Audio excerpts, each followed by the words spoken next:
Okay, so we said that we would go through anything on section A, of component 1, the first paper that you're going to sit today. Okay, that includes the stuff that you did right at the start of year 12 with Mrs. Kelly, Kiss of the Vampire, and Tide, and obviously the set newspaper texts, which I think we've done a lot of work on, but I will happily go through it and just kind of make sure that everything is secure. Then we don't have Monday because it's bank holiday. Then next Thursday I want to do a revision on magazines for component 2.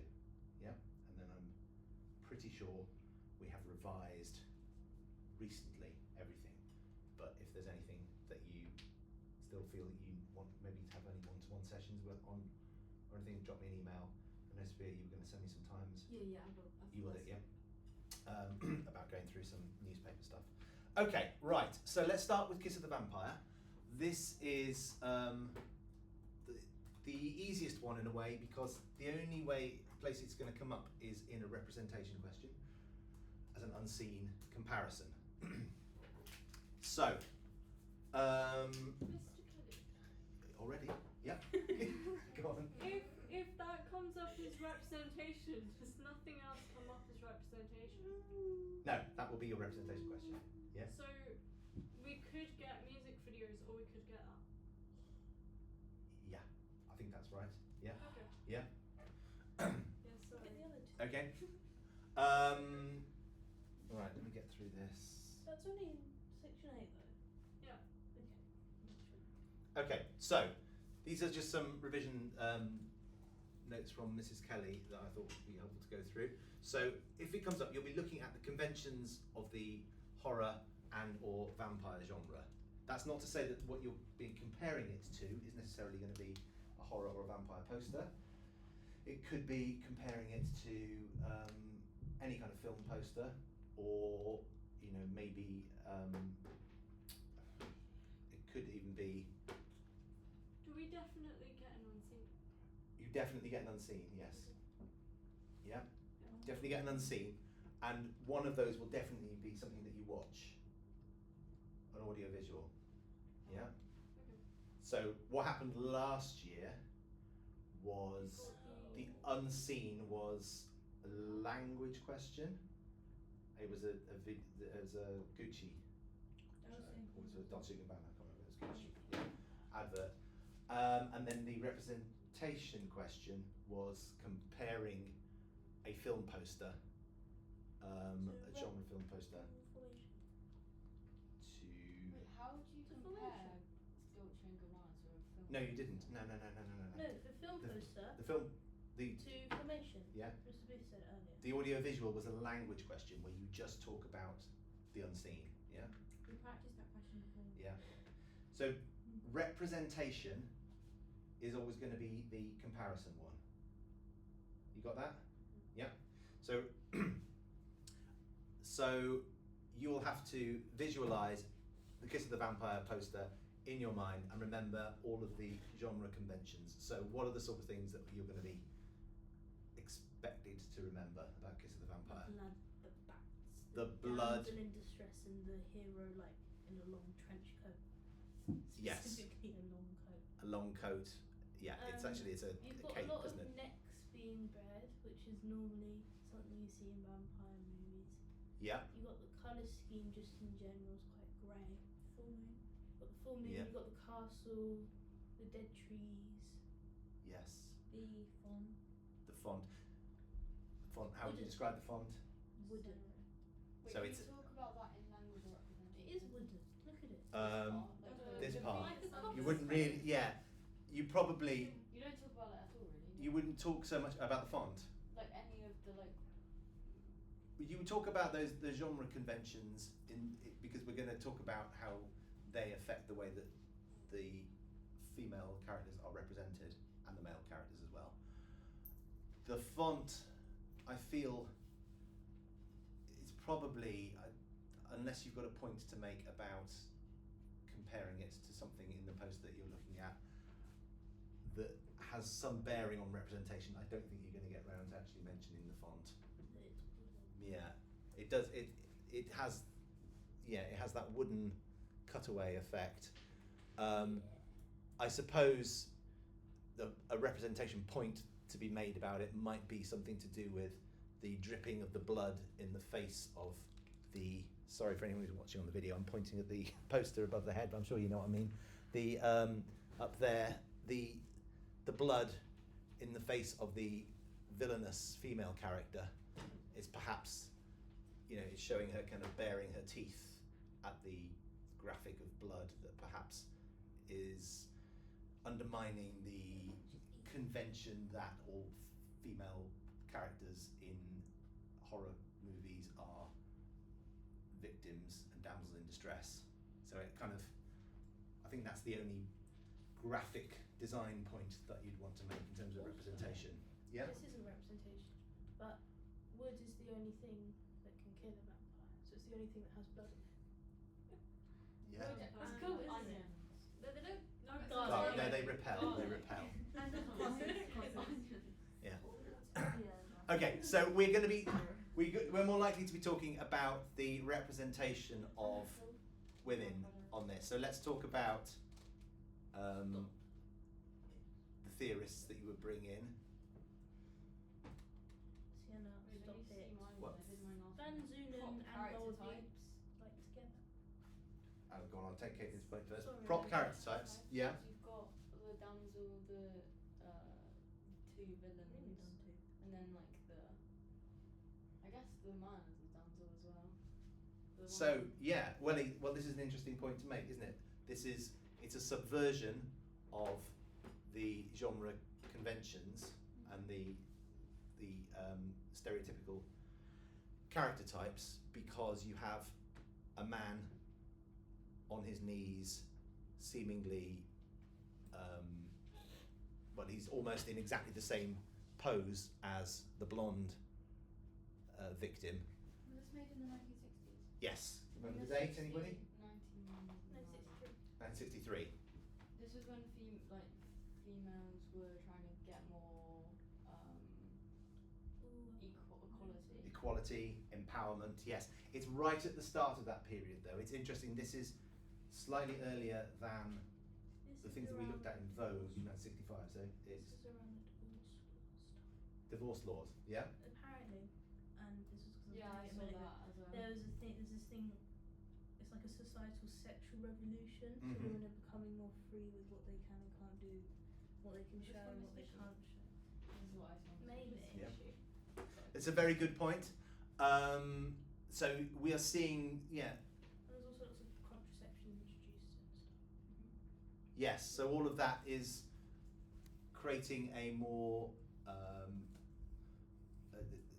a female figure that has more agency. You know the word agency used. They're able to.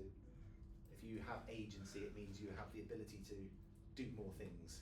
Yeah. So she has more power, and it's reflective of changes in society at the time. So you might well get a poster, perhaps, that depicts.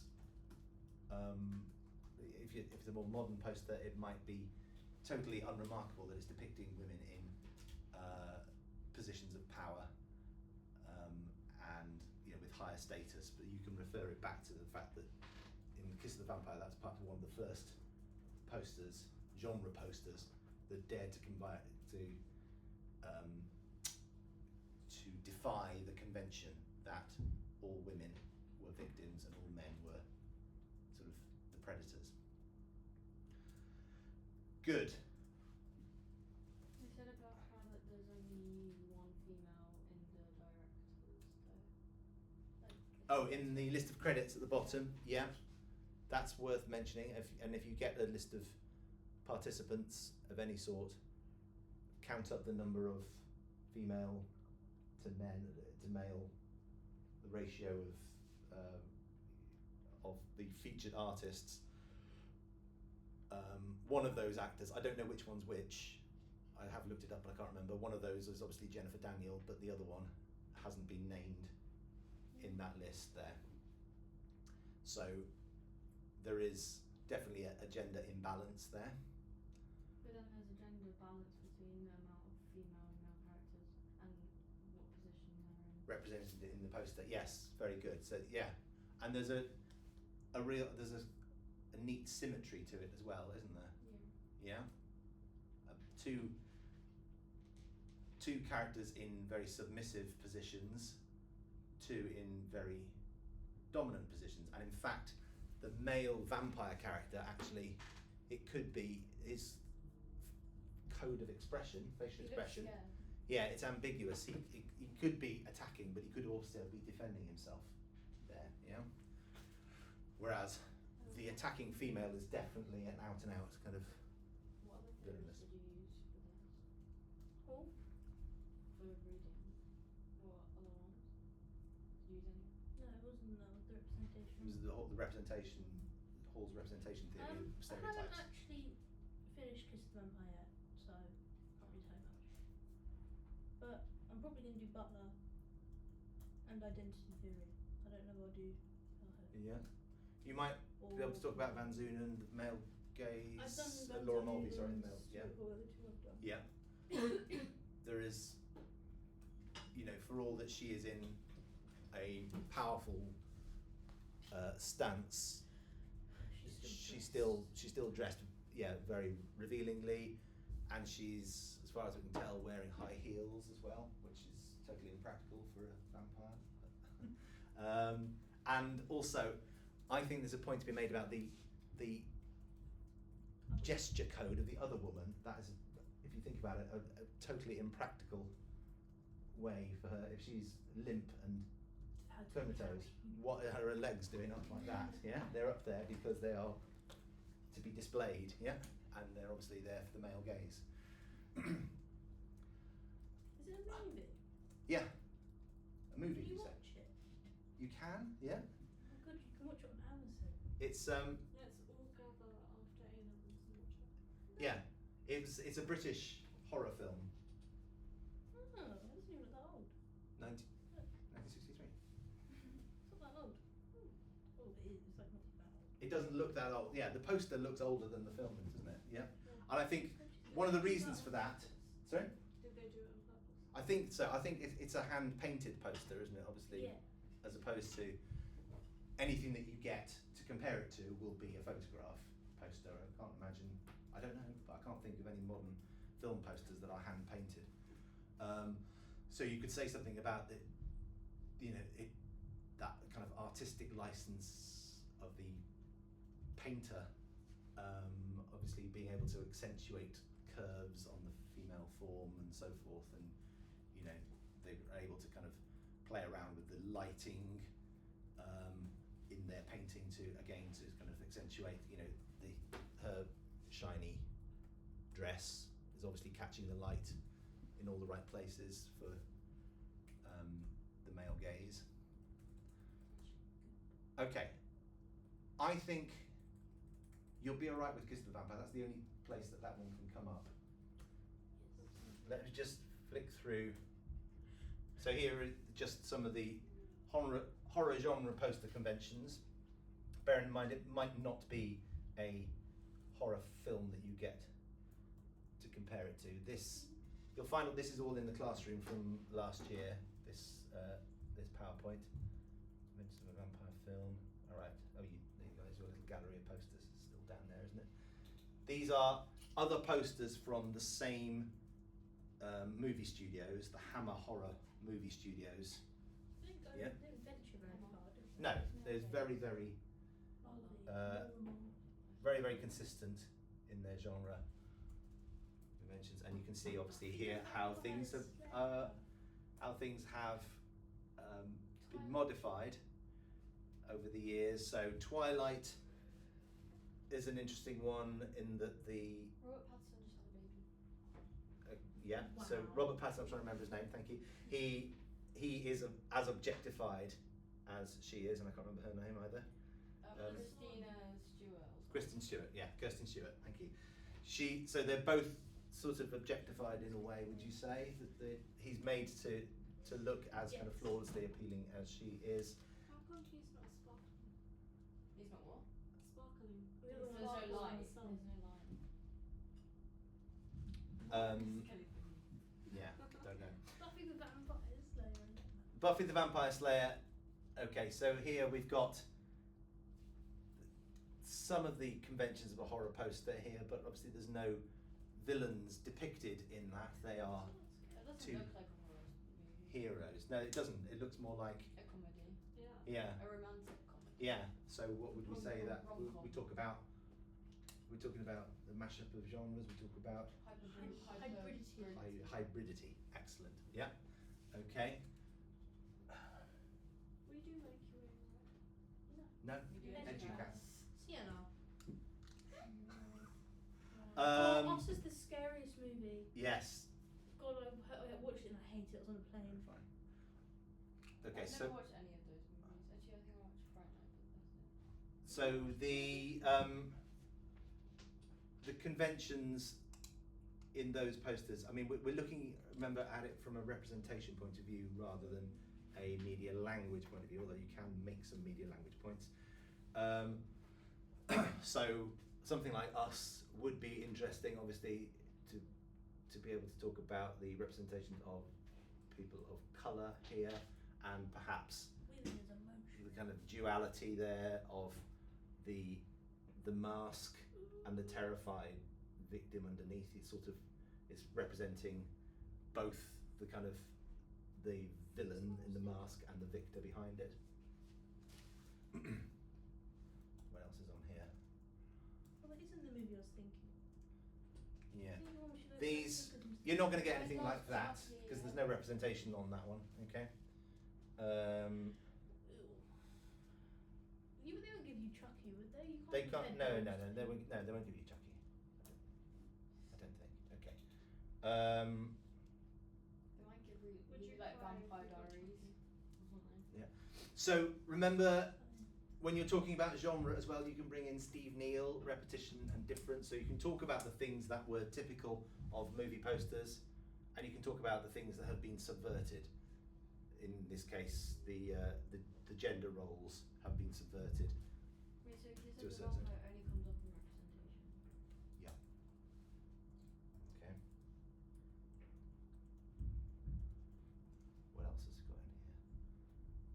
All right. Okay. And you can obviously talk about binary oppositions as well. Try and make those binary oppositions about representation, though. So talk, so try and make them about The man and the woman. the man and the woman, yeah, and the powerful and the disenfranchised, whatever you want to call it, or the weak and the strong. Put what I just sent you in the group chat. I emailed it to you. All right. Obviously, there's Mrs. Fisher videos How? to watch through these at your leisure. You know where to find those.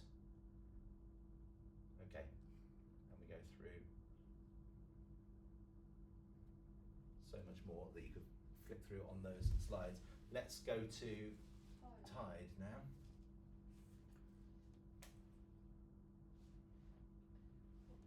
I think this one is a revision one.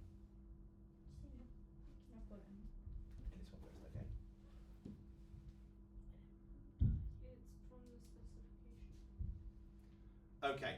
It's just- So Okay.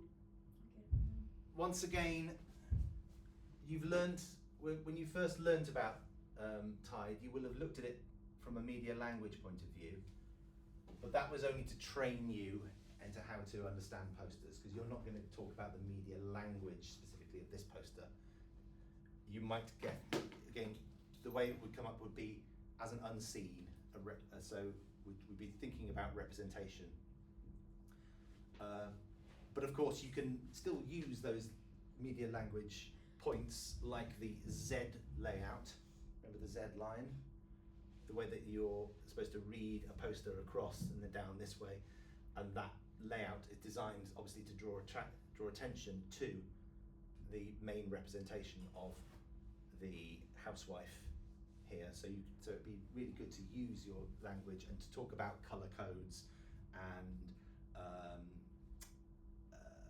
possibly, you can make points about the use of typography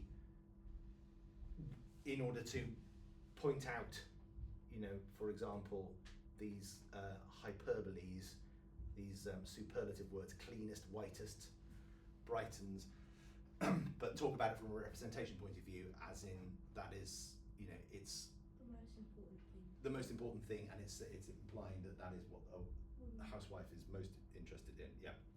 Okay, I'm sure you can remember all this, but just who is this? She's a woman. She's a woman. She's one a on the housewoman. poster. But Yes. I can't remember her name. Thank you, Caitlin. Well done. Rosie the Riveter. Who's Rosie the Riveter? She's a The war war activist. activist. War activist. Yeah, there it is. Yeah, so it is. Do it. There's definite intertextuality here. It's referencing this, but in a very regressive way, a very backwards way. Okay, so this, remember, of course, predates that by about 10 years. This poster is from the mid-1940s. That poster is from the early to mid-1950s. Are we meant to know the exact thing? It'd be nice if you did, but I think 50s it's is good enough. I think 1952. I'm not sure. that rings a bell. 52 or 53. What have we got on this poster here? Slide here. All right, this is I that's saw all to the do with point about language the stuff. Stamp of approval. I like that point. The good housekeeping. Oh yes, good housekeeping stamp of approval. Yeah. You talk. Yeah, it's a magazine, and then it was also a magazine in that time, but it's also a magazine now. Yeah. Oh, Yeah. You can talk about the lexis. Remember what lexis means? Writing. Writing. I mean, choice of words. It means the lexis. Yeah, it's the type of language that's used. So these silly words like, what was it? Sudsiest, isn't it? Something is up here. Oh, so that's why you know it. Where's the word? Look at this. Tides are sudsing whiz, even in hardest water. Yeah. And the use of superlatives. Yeah. Words that end in est. It's implying, yeah, as I said, obviously that this is the most important thing for a housewife. So many direct addresses to the reader as well, yeah, which are encouraging the consumer to identify with this housewife and put themselves in that place. So you can talk about David Gauntlet's identity theory there if you want to. Personal identity encouraged through representation of young, newly married woman. I'm not sure how we know she's newly married, but we sort of assume she's certainly young and she's a housewife, so must assume that she's washing for her family. Good. Can I just Yeah. look? Yeah, sure. So here, just a reminder of how you can apply some of the theorists. Can you keep going forward for a second? Yeah. All of these PowerPoints are in the classroom from last year. So if you go, I'll put them in at the end of the lesson so they're at the top of the stream, but you'll be able to find all of these things from last year. These are all audience theorists, right? Or representation. These are Yeah. representation theorists, yeah. So you not do audience in this bit. This could apply to audience, yeah. We'll talk about audience shortly, yeah. Kiss of the Vampire, they don't ask about audience, but Tide, they might do. Okay, so Gauntlet, the idea that we're provided with tools or resources that we use to construct our identities, and in all of these Tide adverts that follow, you know, obviously there's a certain amount of differentiation between them, but there is this constant theme of domestic perfection that a woman is supposed to aspire to. You know when it says about Van Zunen? Yeah. It says it contradicts Van Zunen, saying that media help social change, but I swear that's not what Van Zunen says.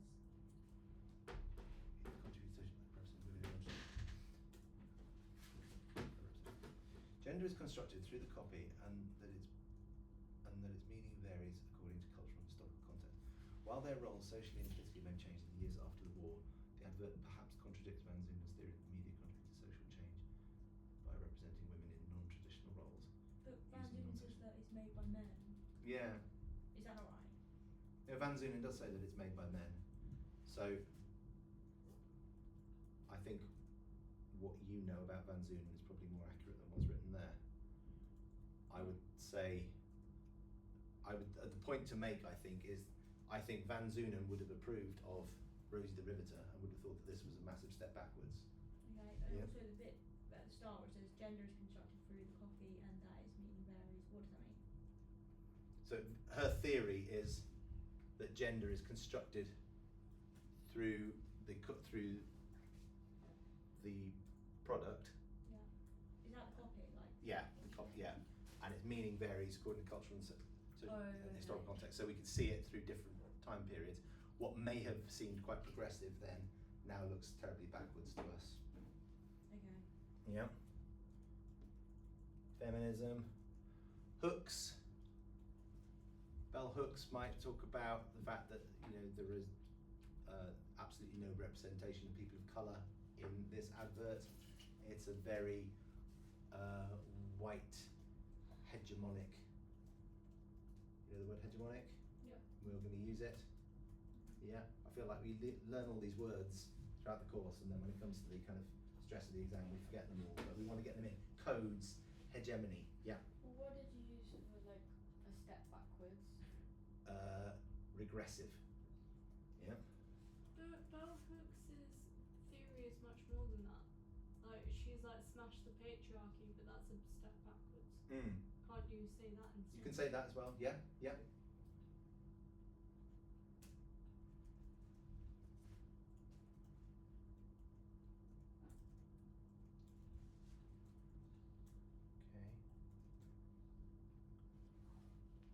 Hall and Gilroy. Representation is the product of meaning through the signs in the text. Representation reduces people to a few simple characteristics or traits. The images of domesticity, despite the construction of the comic strip, the scenario represented is familiar to the audience as a representation of their own lives. Okay, so many people would have recognised the stereotypes as a depiction of their own lives, but of course there are lots of people who would feel excluded by those representations because they don't see themselves in there at all. There's no idea of a man doing any housework. There's no representation of people of colour, as we've said.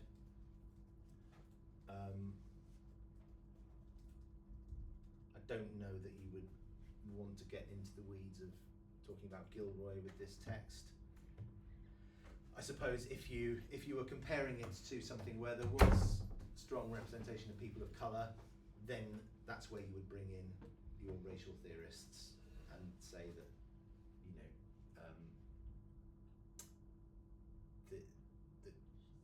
through Gilroy's eyes, perhaps a poster that depicts people of different ethnicities would be positive representation, and you could compare it negatively with Tide, where there are no representations of people of colour. All right.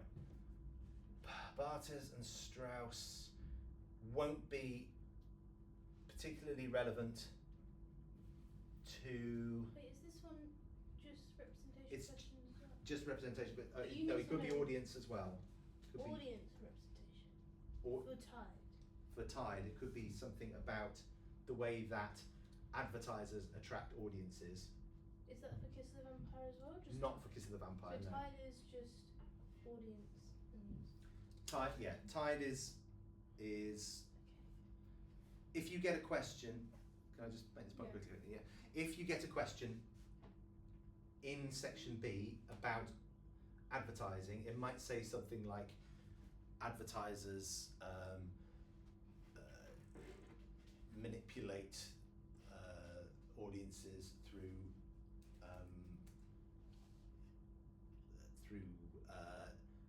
certain stereotypical depictions, refer to Tide in your answer. You know, to what extent do you agree with this? Refer to Tide. So you would be talking about the audiences, but you would be referring a lot to the representation and the use of media language in it.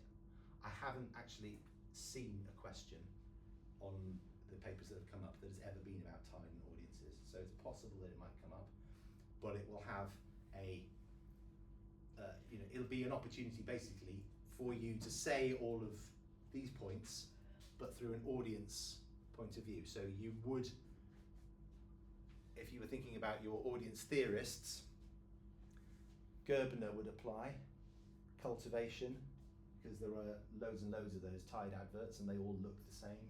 They all have very similar message, very similar mise en scène, very similar colour schemes. They have exactly the same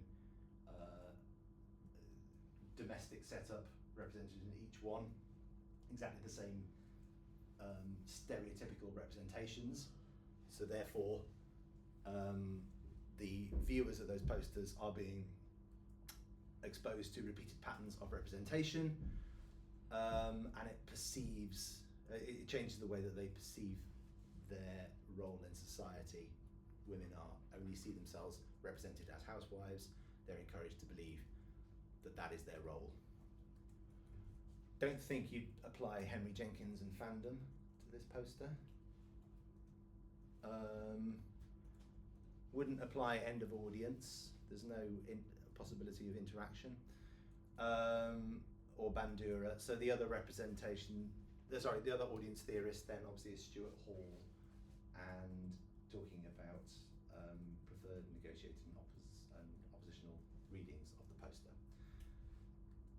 So don't be alarmed if it comes up in the audience section. You're still sort of talking about the same things, but you're bringing in your audience theorists as well. Feel all right about that? Yeah. Okay. Shall we just have a whistle-stop tour through the newspaper set texts? I don't know if the camera can see this. I'll bring the computer over here because I'm going to be pointing more at this now. Okay, so remember this will come up as a. Do it. What you? I was gonna lean over it and just show my eyes. Just move. Okay. So again, remember that this will come up as a representation question, but you can talk about media language in your answer as well. Both of them. Both of them, yeah. And then the other one is audiences. So yeah, so if newspaper came up in language, that would be an unseen front page. Yeah. Yeah. Got that?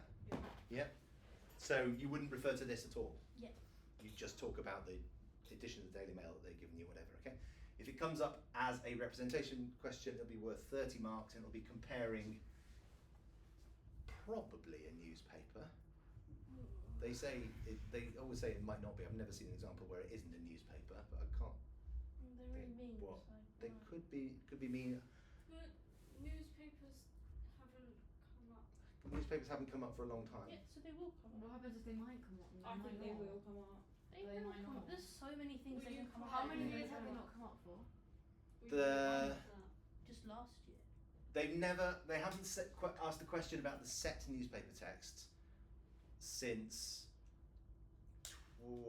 the very first year that they set it, was I think 2018. Oh See? my. Yeah. They're gonna come up. They went through a Why whole. not? They will. They went They through a haven't. whole cycle of exams with two set texts that they never asked a single question on. But Those aren't ones they, that are outside of Theresa May. Aren't Yep. these set texts about to run out though, that they can't use them again? No, they're still going. Still going. So they're making you learn stuff that. that hasn't. Yeah, that might not come up. Yeah. Sorry, have you never heard about A-levels before? It's just- They all have that. Yeah, you've got. It's 2 years of stuff that you've got to learn, and there's 3 hours of They stuff, all do time to that. write about it. It's So annoying. It's inevitable, but it's infuriating They if you should spend do, this like, long. little questions on everything. No, Anyway, it's easy. let's brace ourselves for the fact that this very likely to come up. All right.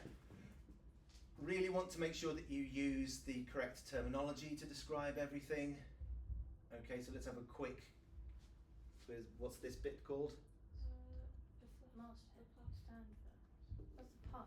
It's the puff, Oh. or Yeah, I said a puff. Puff. I said amongst a plug other and then things. a You puff. said yes. You didn't say the right thing first. Is the issue? Yeah. It's a plug or a puff. Okay. Where is the plug or puff on the Times? Underneath the Underneath the masthead. masthead. The how to be fit. How to be fit. Yeah. Okay. All right. And bear in mind there are two things in the puff on this one. There is that, and there's also the article about being bitten by a pandemic puppy. Okay. Where is the jump line? The jump bottom. line for the Times is at the bottom. There, all the little. There. These there and there. Yeah. Yeah. Continued on, That one's in the Keir Starmer box. and this one's continued on page there, page whatever. Okay. Good. Where is the It's like I spy. stand first? It's That one like line I've the used big the big headlines. letters. Whereabouts? Go on. Tell me Well, where to it's the bold Big ones. headlines. This bit. Yeah. The first paragraph is the stand first. But technically, Yeah. couldn't the big writing be The stand big first? writing we've found out is called the run-in. Run-in. And it's a feature of the Daily Mirror, and sometimes the Daily Mail do it as well. They have a headline which is actually really quite wordy. So the headline, if you look at Zero this, shame. is zero shame, but it's part of a sentence, and this is the run-in to the sentence. Yeah. Okay. There's the name of the editor. Sorry. Yeah, it is the political editor there. What's that? Byline. Good. Okay. Is someone knocking on the door? No. The Heart of Britain. What's that? It's like the Slogan. little- Slogan. Yeah. Okay. Does the Times have a slogan? No. No. It's, But what do they have? That's it's like we've been And royal a coat royal of coat arms. of arms. they have this royal coat of arms. Yeah. So that is their way of instead of a verbal We don't need kind to of slogan, they have a graphic representation of their heritage. Okay, what else? If you want to talk about the text on the newspaper page, we call it the copy. Usually, yeah. Don't have to, but it makes it sound more effective. If you want to talk about text underneath a picture, Anchor. No. well, it anchors the picture. Was it being with? C What's the next letter? A Line. P Caption. caption. Yes. All right. Good. All right. So both newspapers here, and pretty much any newspaper you get, will have a caption. Sometimes it will be a quote. Sometimes it will be, if it's not in quotes, then it is it's the newspaper editor's own words to kind of anchor the meaning of the picture there. I'm not going. Boris Johnson didn't actually say I'm not going, or it would be in inverted commas. Instead, it's a sort of a summary of his attitude, or a paraphrase of his attitude. Okay, over here we've got something in inverted commas. What's that? Pull quote. Very good. We're talking about the composition of the picture. We're talking about the way in which pictures are cropped, and the way that text interacts with pictures in order to create an effect here. Here the text is sort of hemming him in and making him look trapped. Here, Sue Gray's pull quote is in his direct eye line, and it's sort of damning him in that way. Let's move over to this, the DPS, double page spread. Okay. Okay, we've got various aspects to this. This is obviously not typical of most newspapers, newspaper articles, but Keir Starmer's article here is laid out how? Or laid out written in what form, sorry? A letter. It's a letter, yeah? Okay, so there is direct address to the readers. And the end bit's kind of like he's handwritten it. Which It makes is, look yeah. which makes it seem more like More personal. Absolutely, very good. Yeah. Obviously, it's not. You can tell it's a very kind of It's a weird generic, font. font, but it looks vaguely handwritten. We have lots of representation of ordinary members of the public in these sections. Can you remember? I don't think I told you this when I taught you They're first time round, talking but about the people they lost to COVID yeah, and how they're mad about Boris Johnson. yes. These are Right. vox pops. Yeah, okay, which is Latin, voice of the yeah. people. Told us. And you I wrote remembered. it. Thank you, Maria. Marie is like a Marie scribe. She writes- writes it's down great. every single word. Marie, Alright. you know what you should do? You should go work in the court where they type down That's everything actually a that good says. idea. Or you should go and be a ghost writer for people's for celebrities' autobiographies. A lot of money to be made in Yeah, that. you could write Kim Kardashian's book. Yeah. You Okay. just write We it. have let me see. We have across here we have an opinion piece, and we have again another representation of an ordinary member of the public. Can you remember her? Memorial Wall, COVID and Southbank River. Yeah. Her father I don't died. know what it Her is. father died. Was it her father or grandfather? Somebody. Anyway, Something one of her. like No, you're right. It was her father, her beloved father, Sean's death. But the point is, she went to to meet Boris Johnson at Downing Street on May the 20th, 2020, which is one of the dates of one of the parties that took place. Yeah. So late in the evening they had the party, but that day she was meeting him and he was sympathising with her loss. Okay. We have points to make about the mise en scène here. Remember we talk about the reality in this hospital ward, and we contrast it with this picture which has been juxtaposed quite deliberately of Boris Johnson sipping champagne. They positioned it to make it look like he's turned his back on them. Wasn't the vote today? Today is local elections. Yeah. Yeah. And I'm not allowed to vote. Um, You're 18. I know. You have to Did register. you not register? I Yeah, I didn't registered for register. the big one. I think I don't know. I registered. You're Okay, 18 today. so if you I get need to send it in. if you get an unseen newspaper, you know how to do it. You apply all of these media language points to the paper that you get. If you get a representation question, it will be some sort of representation of a political figure on the front page of whatever newspaper you're given. It might be a representation of a female leader. I think it's quite possible that it would be.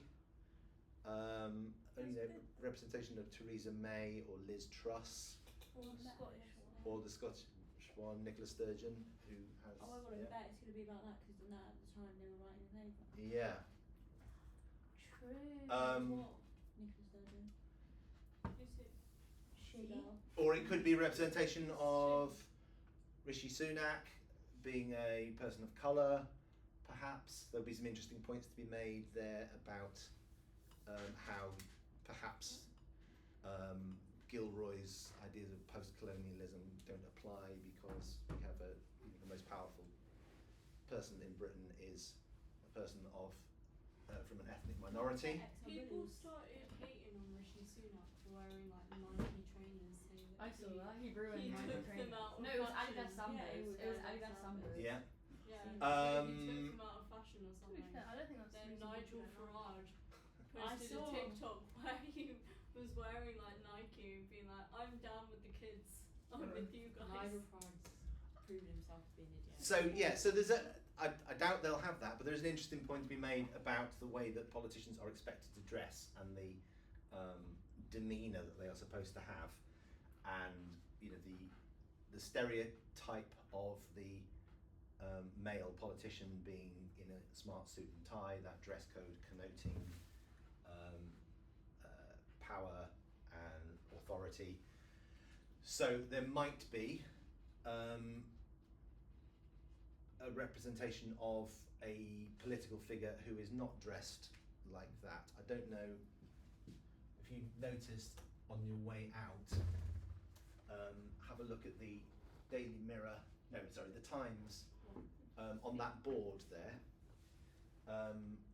That was the set text last year. It's a picture of Theresa May, former Prime Minister, when she'd lost a vote, and she's in her car and she's driving out from being driven away from Downing Street, and she's in tears and she's wearing a puffer jacket, and she's former Prime Minister Theresa May. Yeah. So there's a lot of interesting points to be made there about her being powerful because she'd lost a vote and she felt like she'd lost her authority.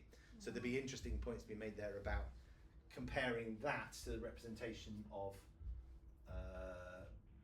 Boris Johnson, where he is, for all that his hair is dishevelled, etc., he is in a suit and tie. He's looking like a figure of authority.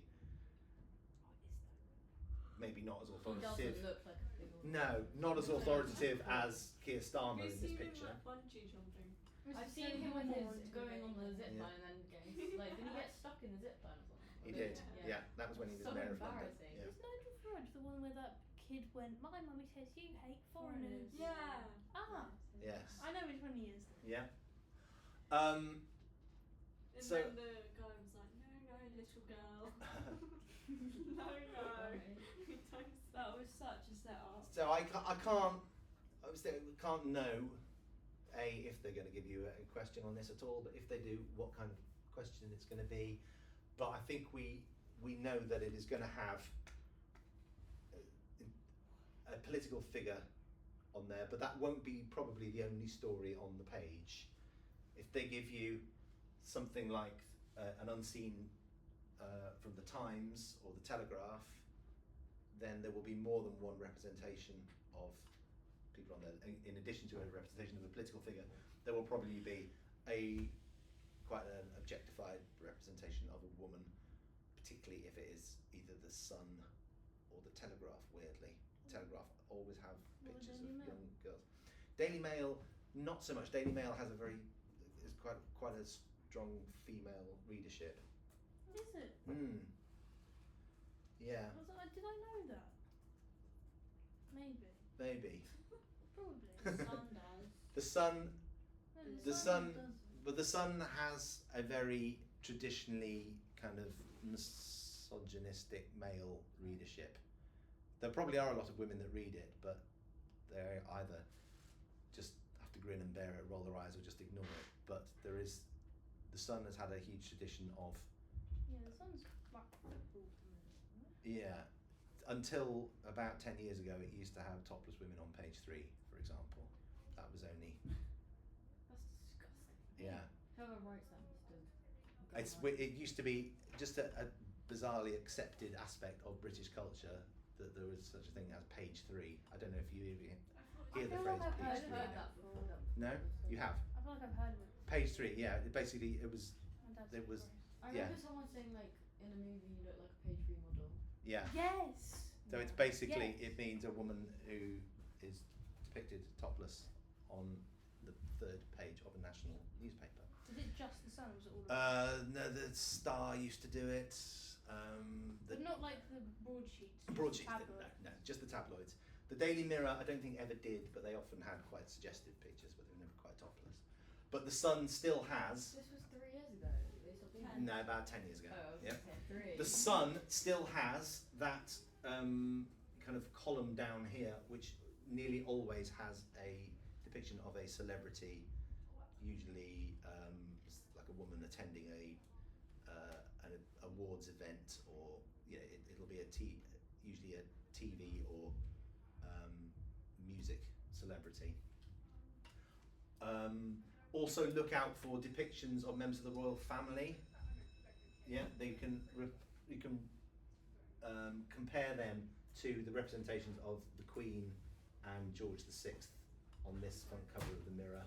It's quite likely that you will see depictions of the royal family because they are of endless fascination to newspaper editors, and Yeah, they're very obsessed with the they royal do. family.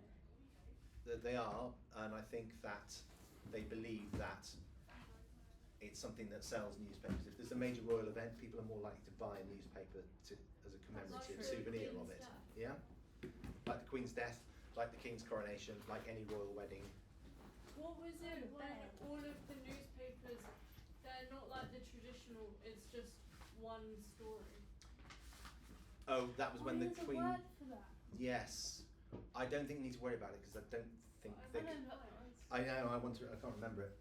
I know. I'll look it up. But it's the reason it's not relevant is that those they're entirely given over to a picture of the Queen. Yeah. There would You're be not likely to be asked. there wouldn't be enough to say in an exam.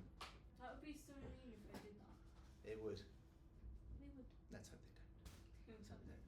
All right. Go back through all the notes, everything in the classroom, all your own notes as well.